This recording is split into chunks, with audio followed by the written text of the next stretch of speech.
1991년 소련이 붕괴되고 난 이후에 중앙아시아에 거주하던 고려인은 1차적으로 연해주로 이주를 단행합니다.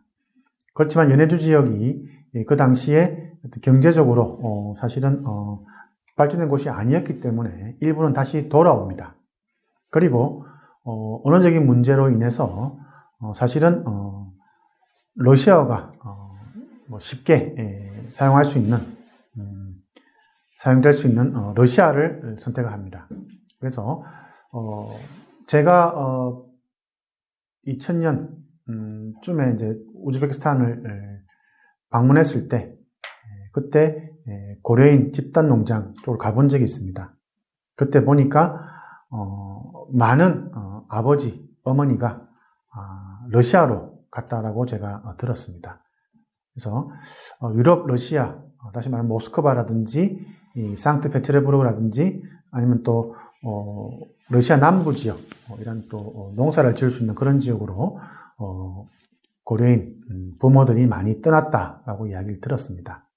그렇지만 여전히 한국, 남한은 고려인들이 가고 싶은 기회의 땅으로 마음속에 자리를 잡고 있었습니다.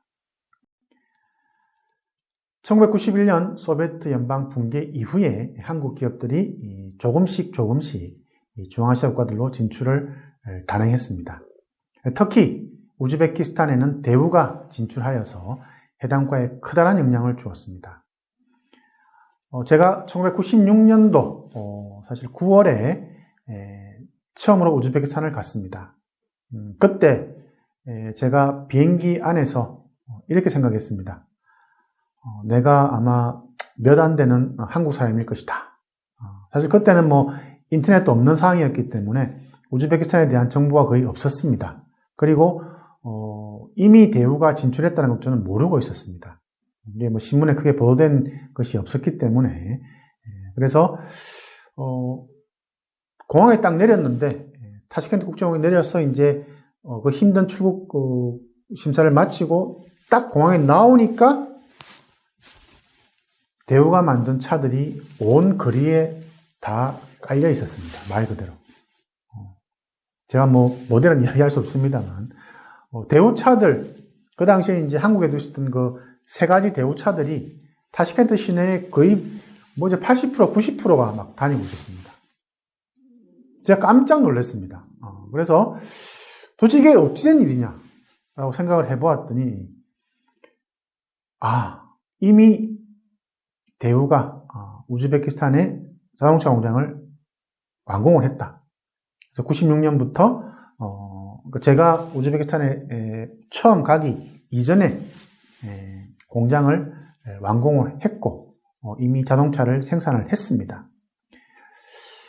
참 놀라운 것은 정말 신기하다고 제가 표현을 하고 싶은데 그 당시에 대우가 우즈베키스탄의 자동차 공장을 만든 것은 우즈베키스탄에 판매를 하기 위한 것이 아니었습니다.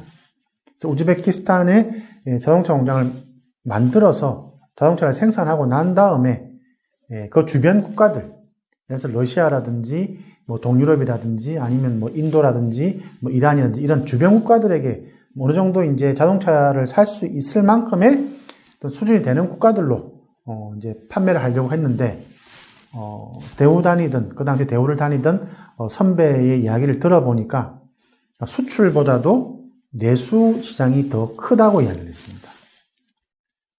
96년 당시에 우즈베키스탄의 일반 봉급자들의 월급은 사실은 한 100불에서 한 200불 정도 수준밖에 안 됐습니다.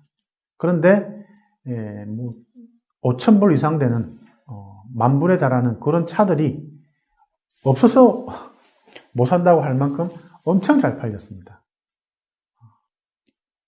저도 이해가 안 되더라고요. 이 사람들을 만나면 만날수록 이 사람들의 경제력이라든지 수준을 알게 되는데, 근데 대우차들이 막 다니고 구입을 하고, 그래서 깜짝 놀랐습니다. 그래서, 사실 그 당시에 이제 제가 받은 충격도 지금 이제 연구 과제로 남아 있는데, 그래서 우즈베키스탄 같은 경우는 이제 대우가 자동차뿐만 아니라 그다음에 대우 전자제품, 이동통신 이러한 다양한 분야에서 이제 물건들, 제품들을 만들어 내었기 때문에 실제로 우즈베키스탄은 큰 도움을 받았습니다. 무엇보다 중요한 것은 이 제품을 생산하는 것뿐만 아니라 대우가 진출함으로 인해서, 삼성전자가 진출함으로 인해서, 가불방직이 진출함으로 인해서 한국 기업에 근무했던, 채용되었던 현지인들이 자본주의를 배울 수가 있었고 기업 운영을 배울 수가 있었습니다.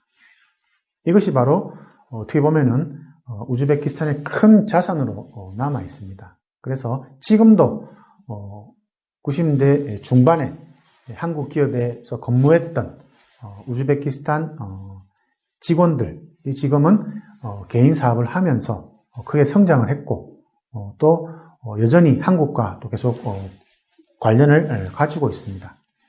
이 사람들이 이제 어떻게 보면은 우즈베키스탄의 정말 지도층으로 이제 성장을 했기 때문에 이것이 지금까지도 한국과 우즈베키스탄 양국이 지속적으로 교류를 발전시키는데 큰 기반이 되고 있는 것입니다.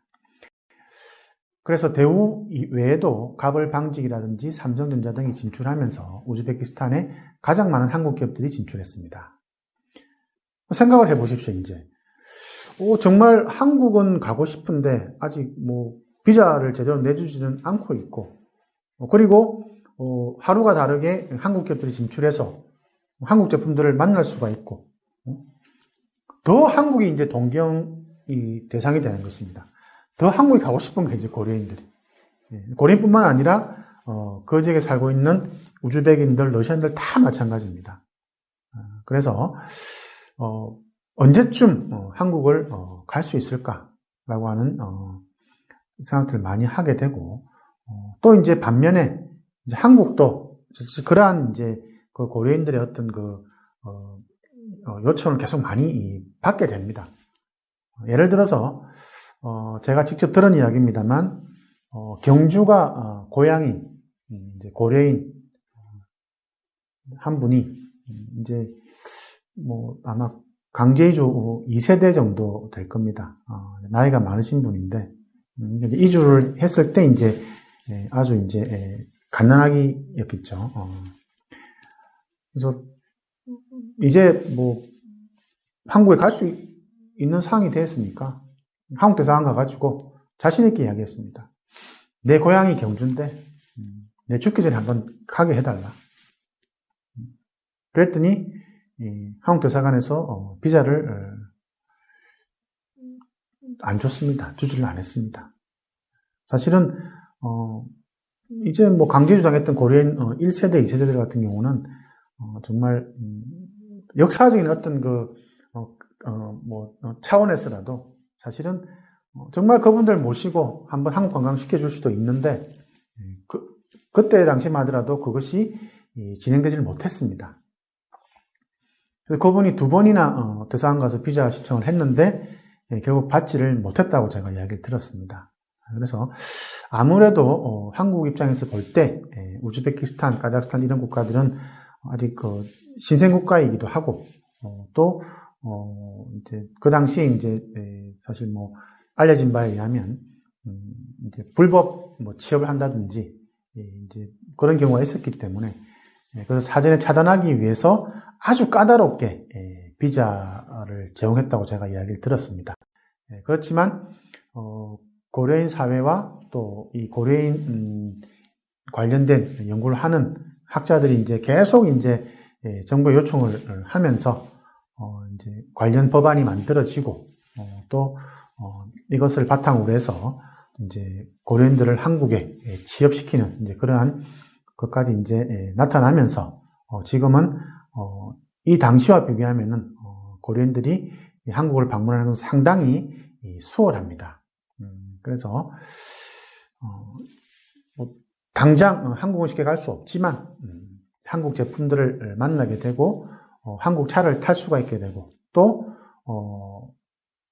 한국 드라마도 볼 수가 있게 되고 이러면서 자연스럽게 발생한 것이 뭐냐 그러면 바로 한국어 교육입니다.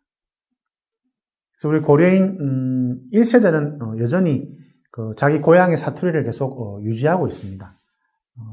제가 만난 고려인 함경도 방언을 계속 말씀을 하셨고 근데 많지가 않습니다. 그래서 스탈린이 소비에트 시민화 정책을 하면서 어쨌든 모든 소련 시민들은 러시아만 해야 된다라고 했기 때문에 고려인들은 한국어를 다 잊어버리고 배울 기회도 없었습니다.